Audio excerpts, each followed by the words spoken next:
had to do with a young Irishman that was bandaged from toes to nose as a result of an accident, couldn't move a muscle. He was in court suing, and he won the suit for $4 million.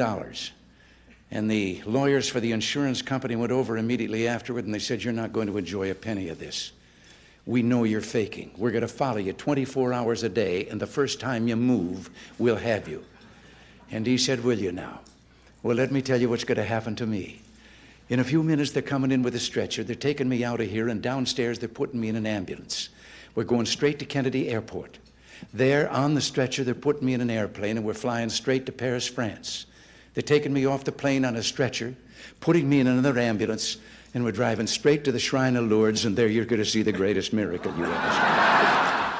There was an agent overseas and happened to be in Ireland, and there was an emergency, and it was necessary to contact him immediately. So they called in another agent, and they said, "Now you'll go there. His name is Murphy, and your recognition will be to say, 'tis a fair day, but it'll be lovelier this evening.'" So we went to Ireland, a little town in Ireland, into the pub, elbowed himself up to the bar, ordered a drink, and then said to the bartender, how would I get in touch with Murphy?" And the bartender says, "Well, if it's Murphy the farmer you want, it's 2 miles down the road, and it's the farm on the left." He said, "If it's Murphy the bootmaker, he's on the 2nd floor of the building across the street." And he says, "My name is Murphy." So he picked up the drink and he said, "Well, 'tis a fair day, but it'll be lovelier this evening." "Oh," he said, "it's Murphy the spy you want." Well, he'd... Well, you young fellows here today are living proof of the truth of Rockney's ideas. All of you, coaches and players, have made sacrifices and bore many a burden, and you did it all for one goal, to be the very best. Well, as I mentioned when I was on your campus last year, Canute liked spirit in his ball players. Once when he was working with the 4 backfield stars who became known as the 4 Horsemen, one of them, a fellow named Jim Crowley, just couldn't get it right. Now, you know, I never tell ethnic jokes, unless they're about the Irish, but maybe today I can be permitted some leeway. Rockney, who, by the way, was Norwegian, was commonly called the Swede. He finally got exacerbated after Crowley muffed a play and hollered, "What's dumber than a dumb Irishman?" And without missing a beat, Crowley says, "A smart Swede." It's an honor and a... The blessed St. Patrick, we're told, died on this day in the year of our Lord, 461. And leave it to the Irish to be carrying on a wake for 1,500 years. St. Patrick, as we know, was the historic man of God who, with passion and strength of conviction, converted the people of Ireland to Christianity.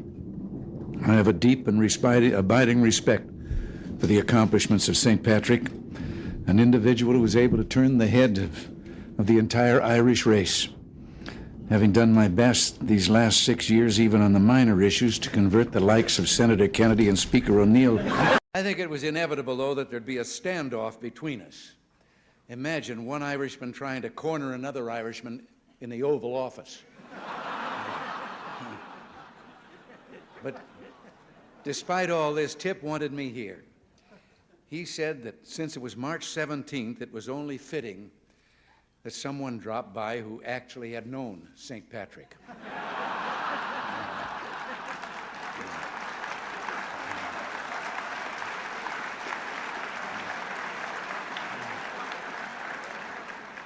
And that's true, Tip. I did know St. Patrick.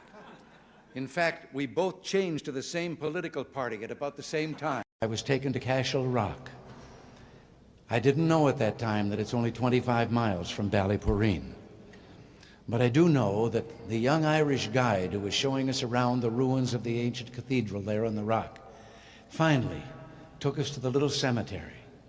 And we walked with great interest and looked at those ancient tombstones and the inscriptions. And then we came to one. And the inscription said, "Remember me as you pass by, for as you are, so once was I. But as I am, you too will be, so be content to follow me." And that was too much for the Irish wit and humor of someone who came after, because underneath was scratched, "To follow you I am content. I wish I knew which way you went."